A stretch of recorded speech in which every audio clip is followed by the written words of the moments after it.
Hi everybody, this is a little me, little Hugh, and I just wanted to show you my temporary Midori while I'm waiting for my real one to come in the mail.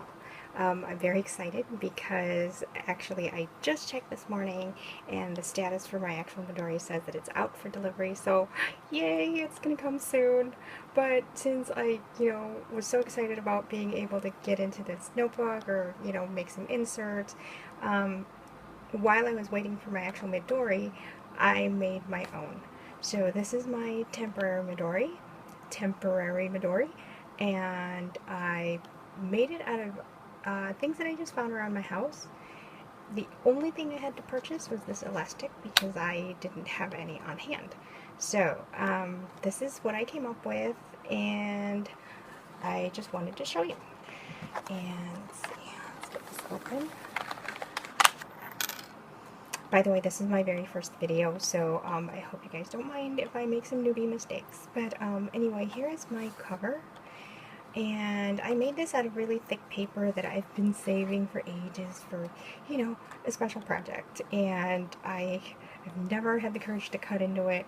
But since I didn't have any spare leather or anything for the temporary Midori, I decided, you know what, why not? I've had it for so long, I'm just going to cut off a little piece and use it as a cover since it was pretty thick.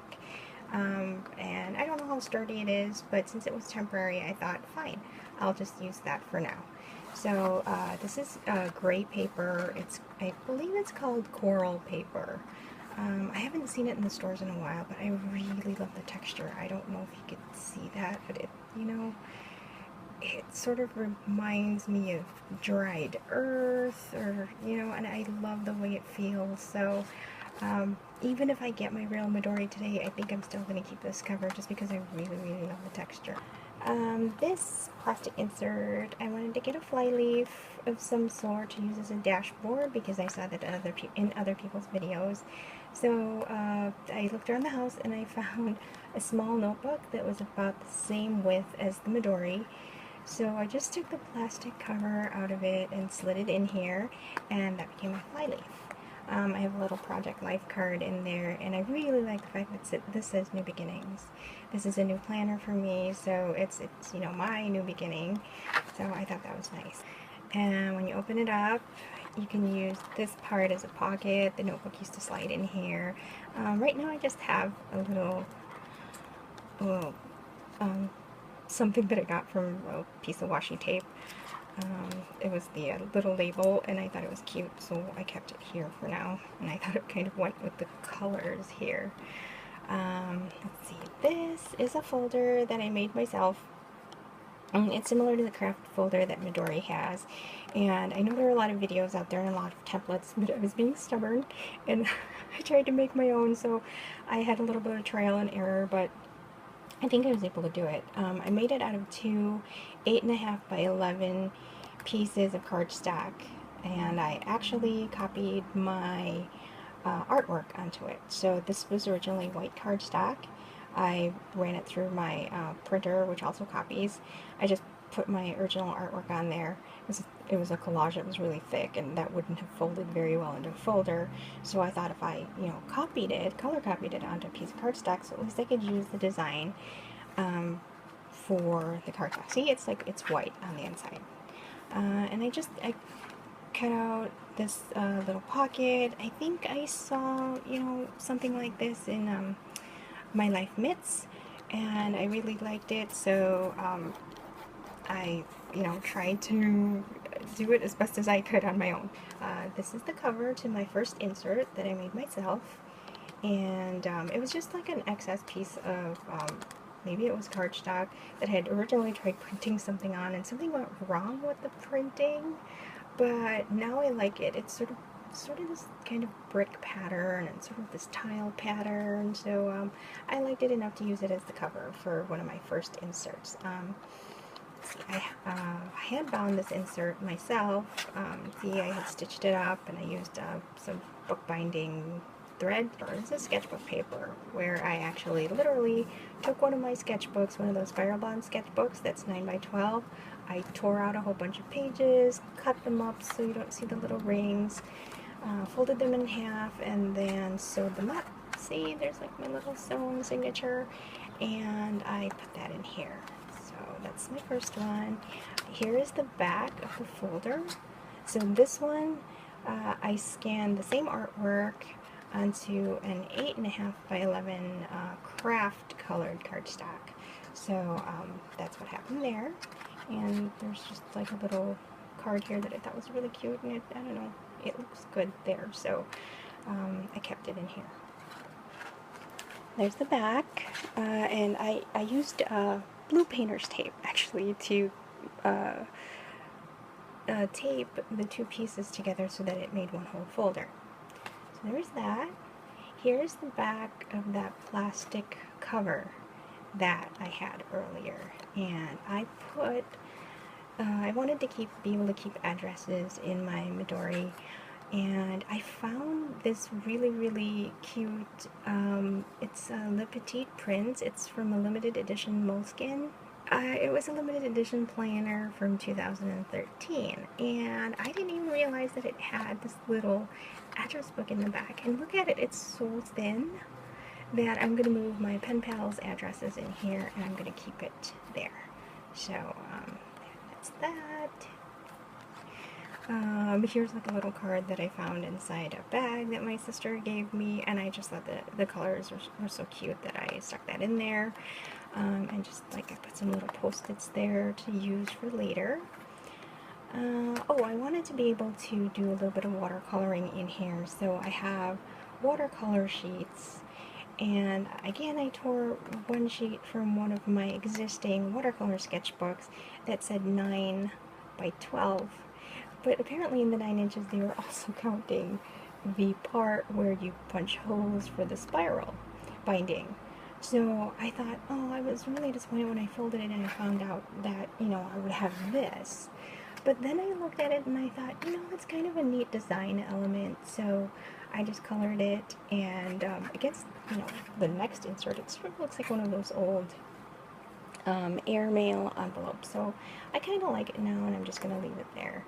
In the future, I think I'll be inserting a little bit more sheets of watercolor paper underneath here so that I could paint. But then we go to my next insert. This was actually the first insert that I made, and I wanted one with craft paper. So, oh, here's a fly leaf. That's just made out of tracing paper. This is the only craft paper that I had on hand. I had a whole bunch of them, and they came in big 11 by 17 sheets.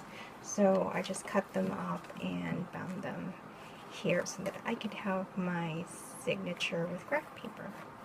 This, again, this little pocket here, it's from My Life Mitts. She did this little cute origami pocket. It was a folded pocket. It was so easy to do. I had a piece of scrap paper that was actually from my husband's birthday gift, and I really liked it. And again, it's kind of that craft paper color, so I took a little piece of it and I folded it up.